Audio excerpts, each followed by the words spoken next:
இங்க வானத்துல இருந்து ஒரு பேபி ஸ்ட்ரெயிட்டா ஒரு பொண்ணோட கையில வந்து விழுதுங்க. அவங்களுக்கு என்ன பண்றதுன்னே தெரியாம போலீஸ கூப்பிட்டு அவங்க கிட்ட அந்த பாப்பாவ குடுத்து அனுப்பிடுறாங்க. ஆனா கொண்டு போன போலீஸோட காரும் பார்த்தீங்கன்னா, கார் ஆக்சிடென்ட் ஆகி அந்த இடத்துல வந்து அந்த பாப்பா தனியா இருக்கு. சரி ஓகேன்னு சொல்லி போலீஸ் ஸ்டேஷன்ல குடுத்துட்டு வந்து செகண்ட் டே பார்த்தீங்கன்னா, மார்னிங் அந்த பாப்பா அவங்களுடைய வாசல்ல இருக்கு. என்னடா இந்த பாப்பா மறுபடியும் இங்கேயே நம்மகிட்டயே வருதேன்னு சொல்லிட்டு இவங்களும் யோசிச்சுட்டே அவங்க லிவிங் ரூம்ல வச்சுட்டு இந்த பாப்பாவ பார்த்தீங்கன்னா வெளிய வராங்க. ஆனா அந்த குழந்தையோட அழுகுரல் வந்து கேட்டுட்டே இருக்கு. சரி ஓகேன்னு சொல்லிட்டு அந்த பாப்பாக்காக ஃபுட் எல்லாம் ரெடி பண்ணி ஊட்டி விடுறாங்க.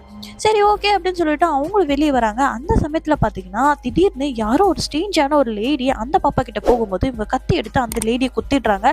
என்னடா இது நடக்குது அப்படின்னு யோசிக்கும்போது அந்த பாப்பா பார்த்தீங்கன்னா, இவங்களோட மைண்ட் எல்லாம் வந்து கண்ட்ரோல் பண்ணுது. இதெல்லாம் பார்த்து அவங்க ரொம்பவே பயந்து போயிடுறாங்க. இந்த குழந்தை ரொம்பவே ஆபத்தானதுன்னு சொல்லிட்டு ஒரு மலையோட உச்சி கொண்டு போய் அங்க போடலாம்னு நினைக்கும்போது அதோட அம்மா பார்த்தீங்கன்னா, அவங்க கையில வாங்கி அவங்க அப்படியே கடலுக்குள்ள குதிச்சுறாங்க. அந்த பாப்பா உள்ள போயிடுது. பாப்பா இறந்துருச்சுன்னு நினைச்சா அந்த இடத்துல யாரோ தவிழ்ந்து போற மாதிரி இருக்கு. அது அந்த பாப்பா தாங்க.